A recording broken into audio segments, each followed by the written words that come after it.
If you've been monitoring social media, you likely observed the back and forth when Rallo shared his thoughts online. Trust me, it sparked a lot of conversation. Please ensure you watch the entire video to fully understand the content before leaving your comments.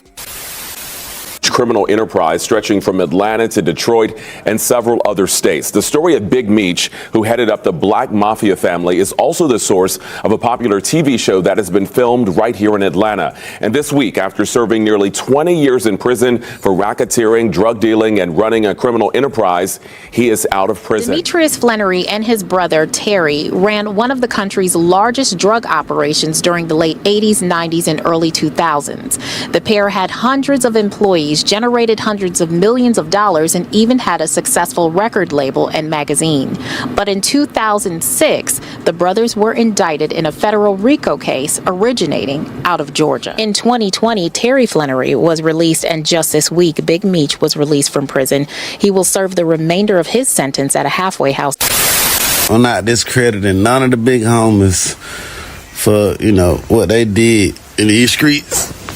And, how much money a nigga made. I'm just saying, me and Meech, we did the biggest. We made it look good. We put that face. We made them folk come get up, nigga. It ain't fun having all that money if you can't put it in a nigga face. Now, y'all gonna tell me that niggas popped that harder than me and Meech. That's cap.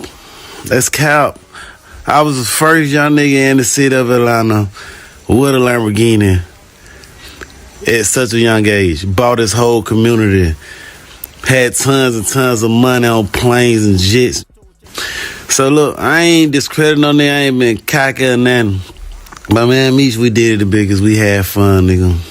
And then them other niggas, them niggas didn't even know how to dress. Like, stop playing. Like, talking about Rick Ross. And they ain't know how to dress. I keep talking about, oh, dude, them that did they thing back in the day. They're cool now, but come on, dog. Now, y'all know them niggas had them big, ugly church suits on it, man. Y'all couldn't even get movies of black and white back then. And, yeah, nigga, we put that face swagged up, chained up, jetted up, bad there. Well, come on, man. Y'all can't be serious. I don't want to hear all that. Y'all looked up to them. These people of our generation wanted Rallo and Meech in them. That's just what it is, bro.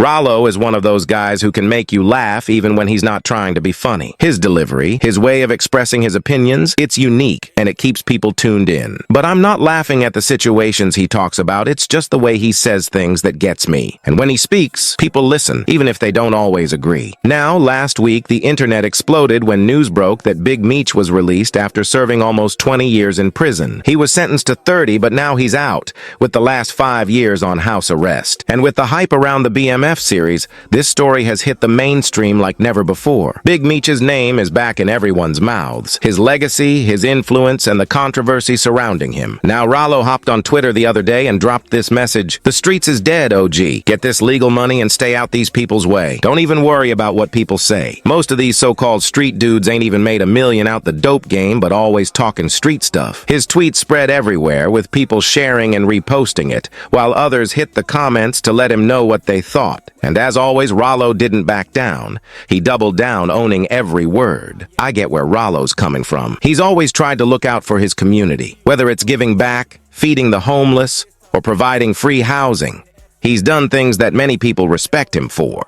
He's built this reputation of trying to uplift, even if he's had his own struggles along the way. But the part where it gets messy is when Rallo started comparing himself to Big Meech. Now, Rallo's made money, no one's denying that, but when you start putting yourself on the same level as someone like Big Meech, who ran a whole empire worth over $100 million, the internet is going to come for you. That's just how it is. And predictably, they did. Look, I'm not here to compare who had more money or who did what. That's not the point. What we're seeing here is the internet being the internet.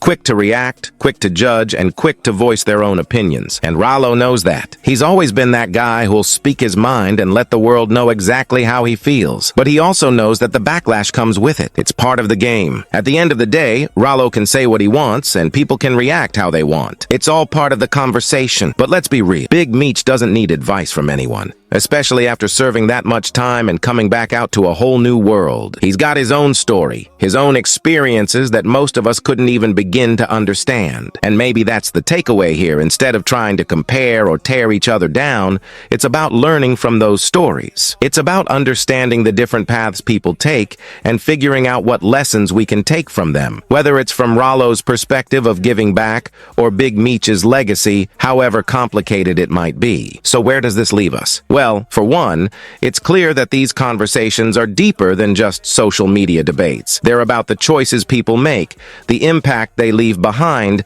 and how the community reacts to all of it. It's a reminder that in this culture of instant opinions and viral moments, what really matters is how we use our voices to make a positive change. Hit that subscribe button if you enjoyed this content, and as always, let me know what y'all think down in the comments. Peace.